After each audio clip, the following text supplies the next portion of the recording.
Animation is one of the most important things I think we have to capture as a Disney studio and as a Disney game. Mickey in stillness is obviously Mickey. I mean, any combination of 3 circles is identified as Mickey by almost everyone on the planet. But Mickey in motion is what makes Mickey. The way Mickey moves is critical.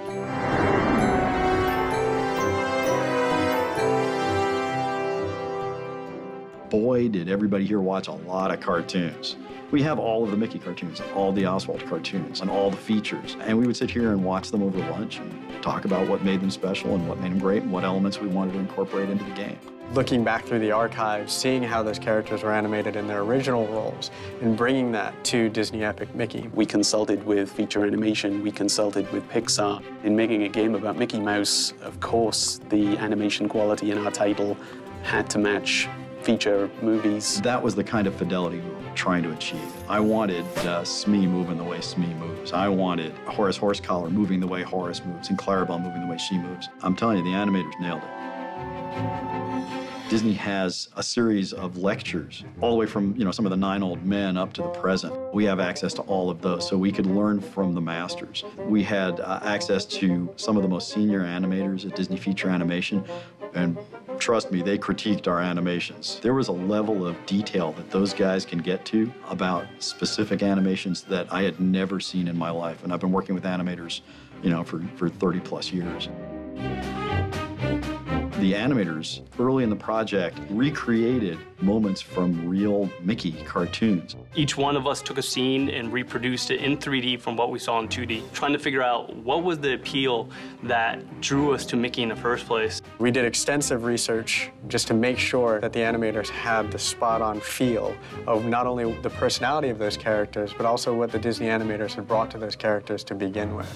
Why did they rotate his ears this way? Why did they turn his head and cock his head this way? How do we take that and then find a balance that would work well in 3D? We actually composited our Mickey into real Mickey cartoons, and people couldn't tell. That's when I knew we had nailed it. And it wasn't that we were literally going to imitate specific animations, but once the animators could imitate them, I knew they'd embodied the character. And for an animator, that's critical.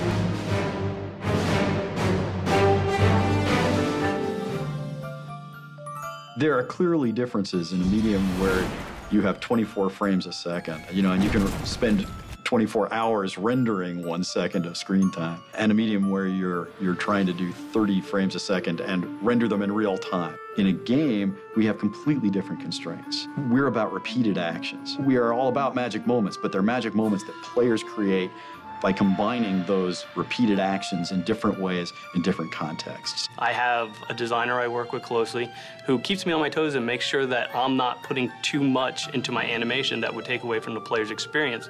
It's this exquisite balancing act between beautiful animation, expressive, emotion-filled, communicative animation, and player control. So that way when they want to turn right, it's responsive. So it's a give and take back and forth. The animators here are expert, and the gameplay programmers are expert at balancing the need for players to be in split-second control, down to milliseconds of control, and beautifully expressive animation. When we go back and we talk about remembering these characters, we wanted them to be remembered in the light that they were originally introduced. The animators on this team did a great job in bringing that to the game and to the player.